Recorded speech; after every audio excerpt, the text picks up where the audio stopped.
Hello and welcome into the kitchens here at ShopHQ. I'm Pat Carlson, one of the food stylists here at the network. I am a chef and I've spent many years in the culinary industry. And the one thing I have learned in all my years of cooking, that the most important arsenal in your kitchen are your kitchen knives. So today we're going to show you 4 of the most common knives that are used in the kitchen and how to use them. The set we're using today is made by Hamilton Beach, and you can purchase it here on ShopHQ.com. The first one that belongs in everybody's arsenal is a chef knife. This one happens to be a Santoku style chef knife, as opposed to one that is not. A Santoku has the little divots in the blade, and that allows food to slide off the blade more easily. This is the workhorse of the kitchen. You're going to use this for chopping vegetables, slicing cuts of meat, slicing through hard objects, squash, melon, pineapple. This is the knife you will use most often in your kitchen. The next knife is a bread knife. Very self-explanatory. Serrated edges. Why? Because it allows you to saw through the knife without tearing up the crumb of the bread. You'll also use this knife on soft fruits such as tomatoes, because tomato skins are so sensitive. The little teeth will grab the skin and allow you to perform a nice clean slice on a tomato. The next knife in this set is a utility knife, sometimes called the small chef knife. It performs all the tasks a chef knife does on a smaller scale. It's great for finely dicing vegetables, for fine slicing, where you don't need a heavy-handed cut. The third knife is a paring knife. This is used for cutting fruits, doing small cut work. People with small hands like this for when they're doing finer work on the cutting board. Not as common as the others, but definitely earns a spot in your kitchen repertoire. Before you begin any cutting at all, you want to stabilize your cutting board. A lot of cutting boards over time tend to warp and they'll slide around on your countertop. That is not considered a safe cutting environment. So the easiest way to stabilize your cutting board is simply to take a couple of sheets of wet paper towels, set it on your counter, and put your cutting board back on. Now your cutting board won't go anywhere. You have a nice sturdy surface to cut, and you don't have to worry about anything slipping while you're cutting. And just as another note about your knives, you're purchasing, or if you own very nice knives, you really do not want to put these knives in the dishwasher. Please take the time to hand wash them, and the knives will serve you as long as you need them.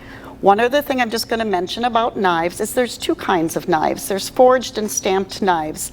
The set we're showing today truly is a forged knife. And what a forged knife means is the blade goes all the way through in one piece through the handle.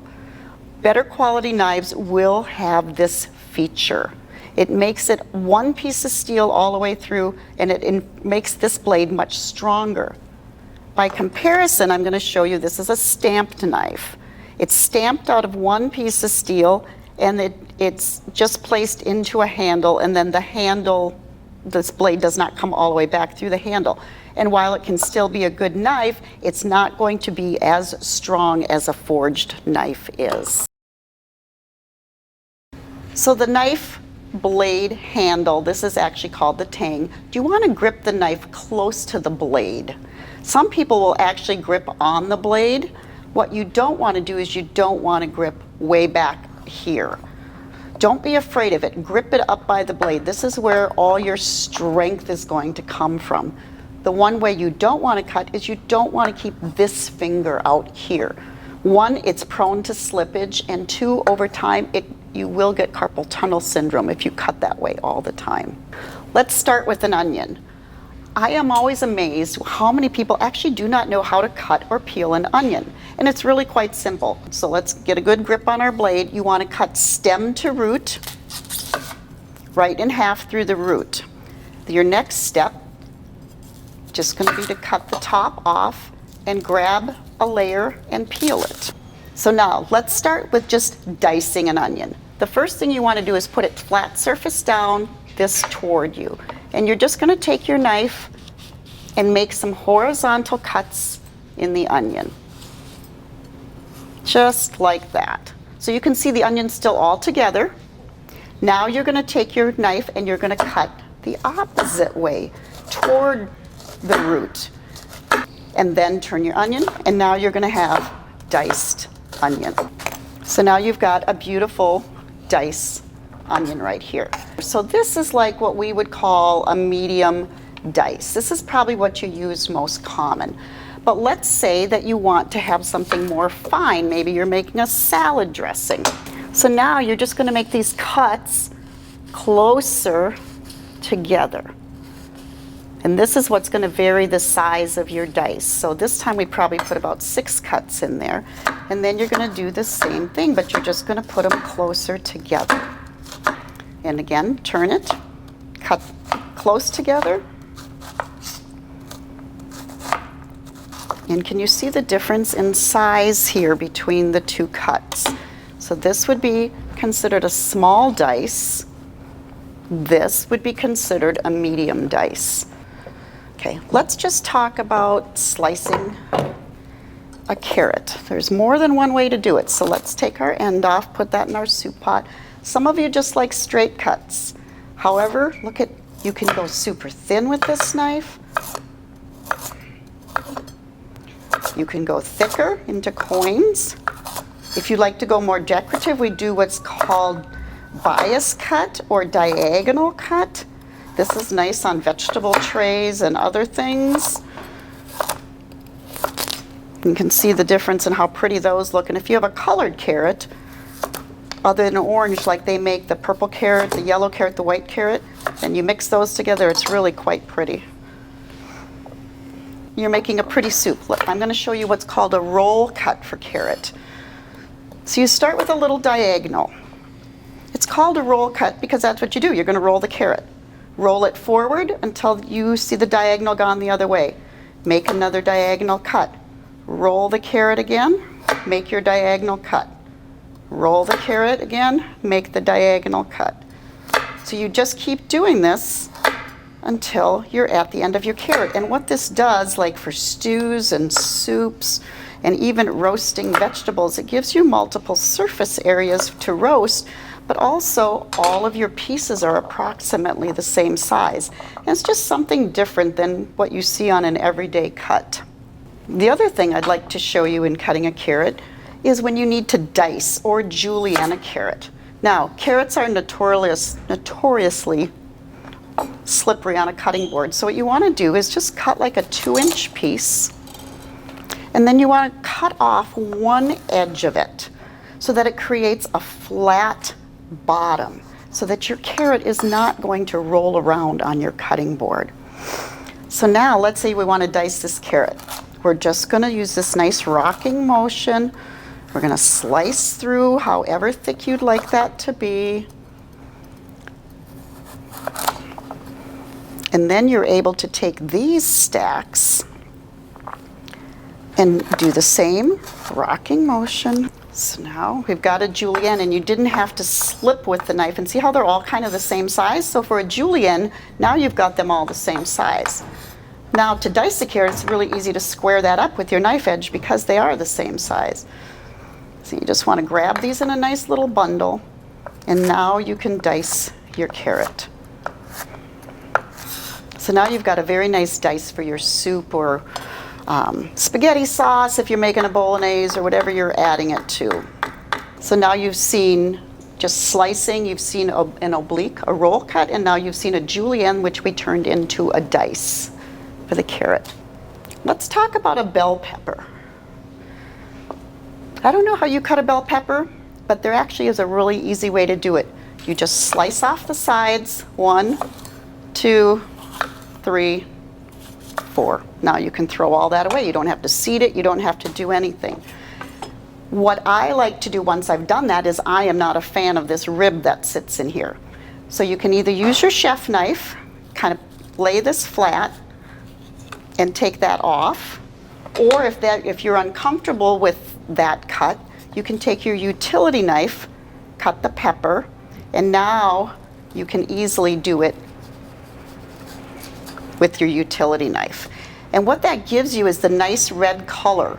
You don't have that white lining. So if you're making a vegetable tray, do you ever get a vegetable tray and you get the one piece of pepper that has this? No, you just simply need to cut that off. And this utility knife is perfect for doing that. Just trimming a little bit of that inside off the pepper. And now if you'd like with this knife, then you're able to either use this knife to cut, or you can cut with your chef knife. Like we said, the utility knife is like a mini chef knife. It's personal preference. A lot of it has to do with the size of your hands. Also, just when you're cutting, especially like this, if you can keep your hand rolled into like a claw, you'll never cut your fingers, because the knife is going to use your knuckle as a guard. So sometimes the chef knife is used many times, almost always in combination when you're doing vegetables, chef knife and utility knife.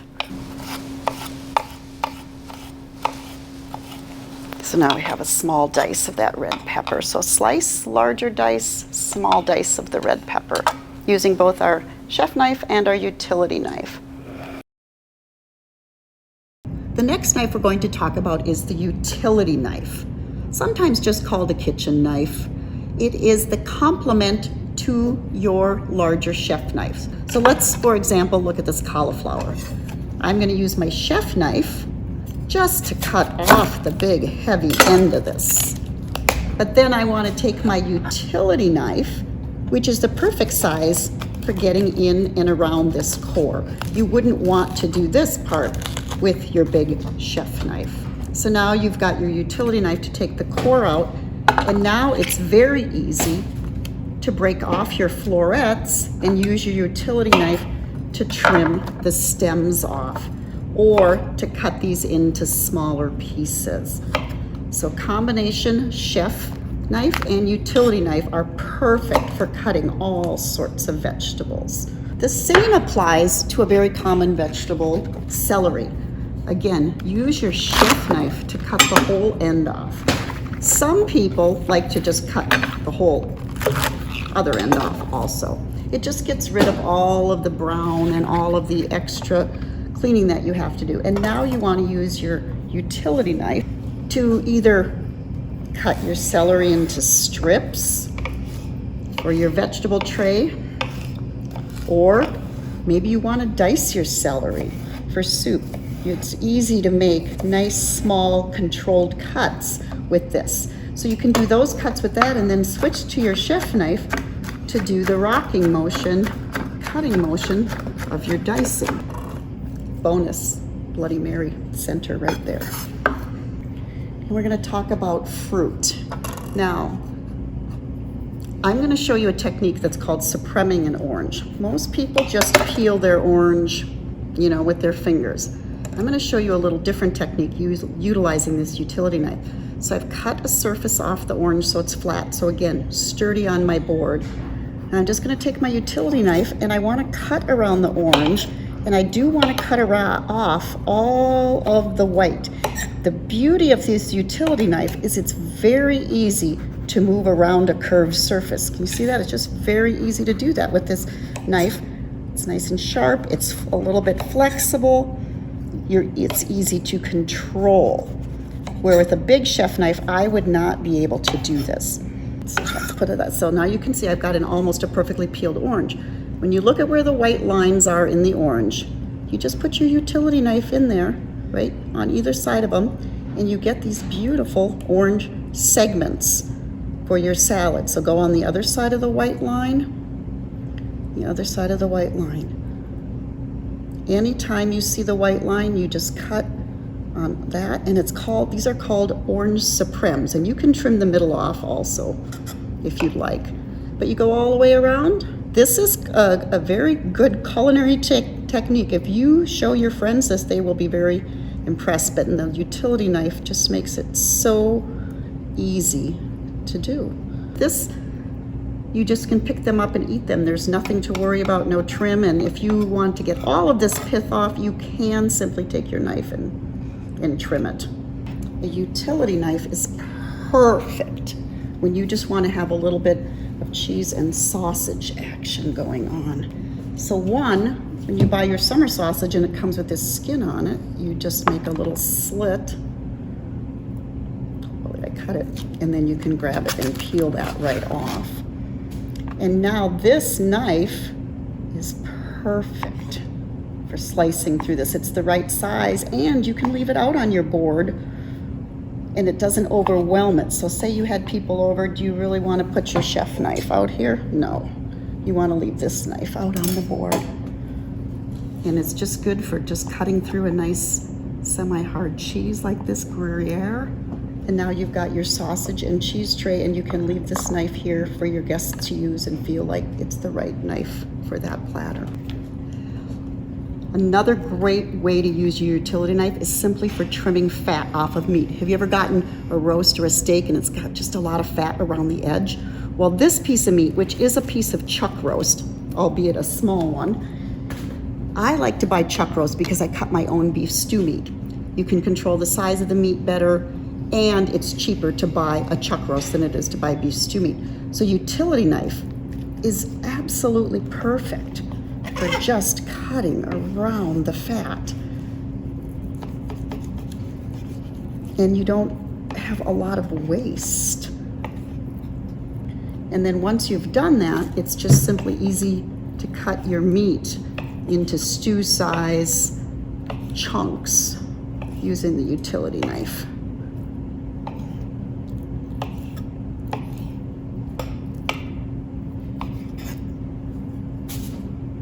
And you're good to go.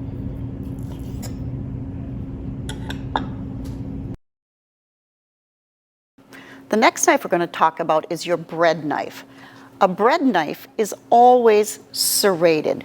Now, you might be surprised to think that a serrated blade is preferred for cutting delicate items, but it is.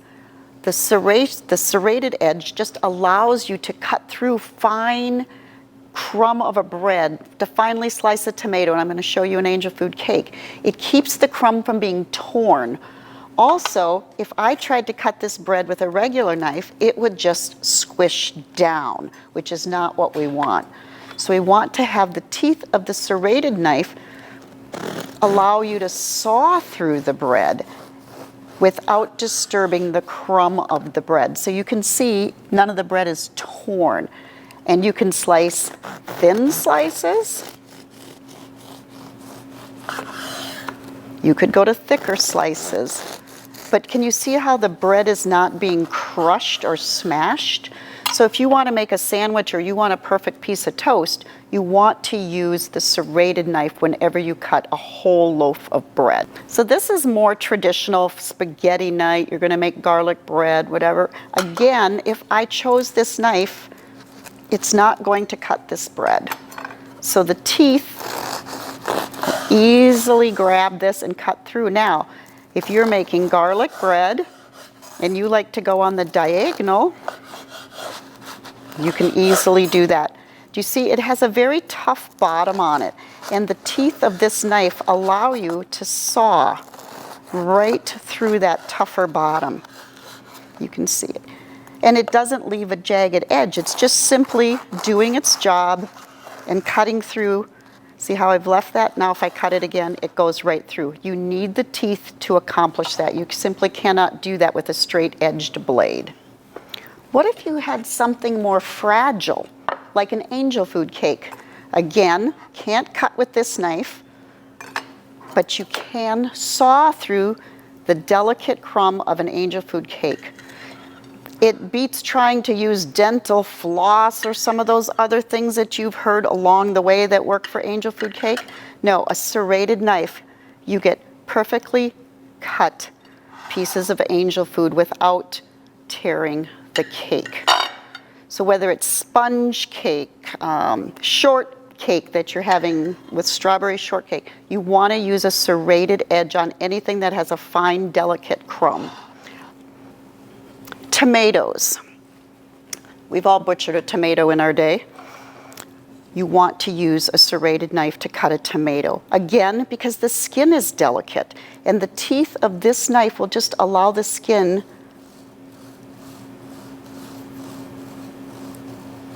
to be cut perfectly. There's no rough edges, there's nothing. It's not chopped up, it's not torn up. You just gentle sawing motion. Do you want to cut thinner?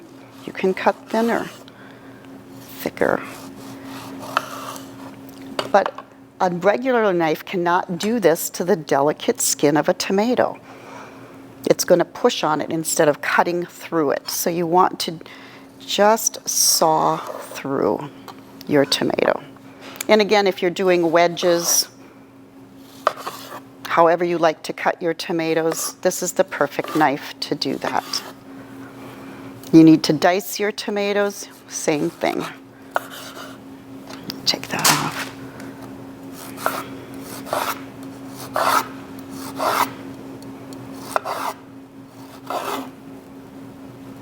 Or I should say julienne your tomatoes. You can just, they're a little slippery, but the teeth of the knife grabs it so great. This is one you want to just be careful of, keep your knuckles in front of the knife edge so you don't cut yourself. So tomatoes, serrated knife. The last knife we're going to talk about is the paring knife. Always the smallest in the set, used for finer cutting, people with smaller hands, or if you're like a lot of people, they actually like it to pare and peel apples and potatoes with.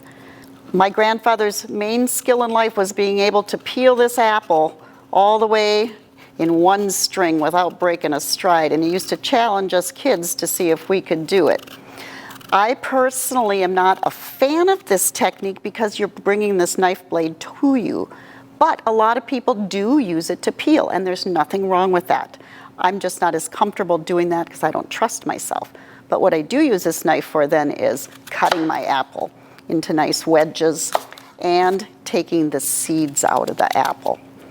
To me, this is the perfect knife because of the size of it. It's not unwieldy, and it helps you just get those seeds right out of the apple. So to me, this is the perfect knife for this technique. And it's a little bit flexible, so you can dig down in there, and now you can just cut this into seedless wedges, whether you're feeding yourself or kids or you're making apple pie.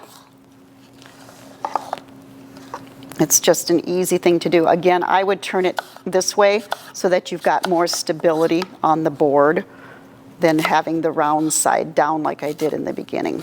So now you have apple wedges or pie slices without seeds, with or without the peel.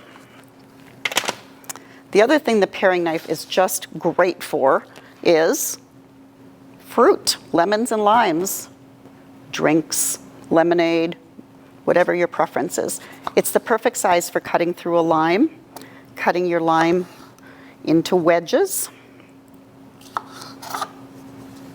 Now, if you're a person who likes to hang a lime on the edge of your glass, you just make a slice, put a little cut in it, and now you're ready to put this right on the edge of your glass.